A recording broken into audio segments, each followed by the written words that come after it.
जय श्री कृष्ण सभी भक्तजनों को। श्री लक्ष्मीपति नारायण की कृपा सदा सदा हम सभी पर बनी रहे।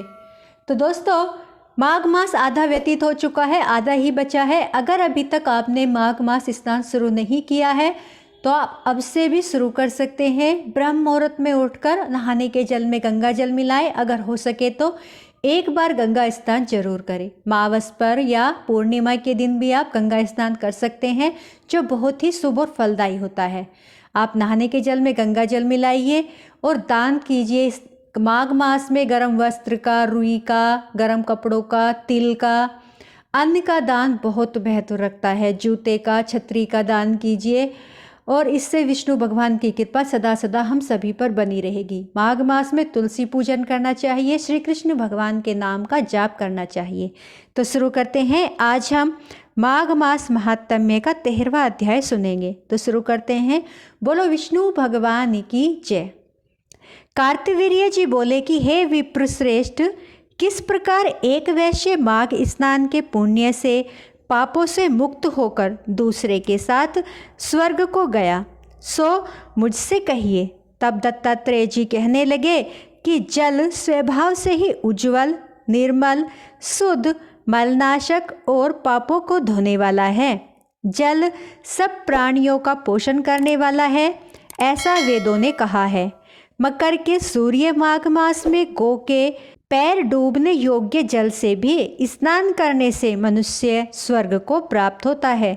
यदि सारा मास स्नान करने से अशक्त हो तो 3 दिन ही स्नान करने से पापों का नाश होता है।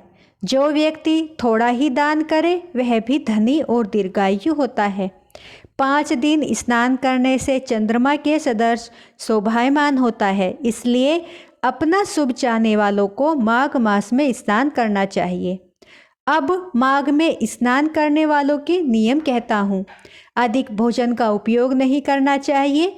भूमि पर सोना चाहिए। भगवान की त्रिकाल पूजा करनी चाहिए। ईंधन, वस्त्र, कंबल, जूता, कुमकुम, घृत, तेल, कपास, रुई, वस्त्र तथा अन्न का दान करना चाहिए। दूसरे की अग्नि न तपे। ब्राह्मणों को भोजन कराए और उनको दक्षिणा दे तथा एकादशी के नियम से माघ स्नान का उद्यापन करे। भगवान से प्रार्थना करे कि हे देव, इस स्नान का मुझको यथोक्त फल दीजिए। मौन रहकर मंत्र का उच्चारण करे, फिर भगवान का स्मरण करे। जो मनुष्य श्री गंगा जी में माघ में स्नान करते हैं वे 4000 युग तक स्वर्ग से नहीं गिरते।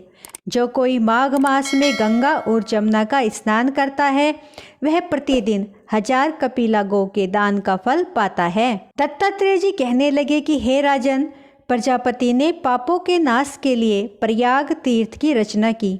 सफ़ेद यानी गंगा जी और काली यानी यमुना जी के जल की धारा में स्नान का महात्म्य भली प्रकार सुनो। जो इस संगम में माघ मास में स्नान करता है वह गर्भ योनि में नहीं आता।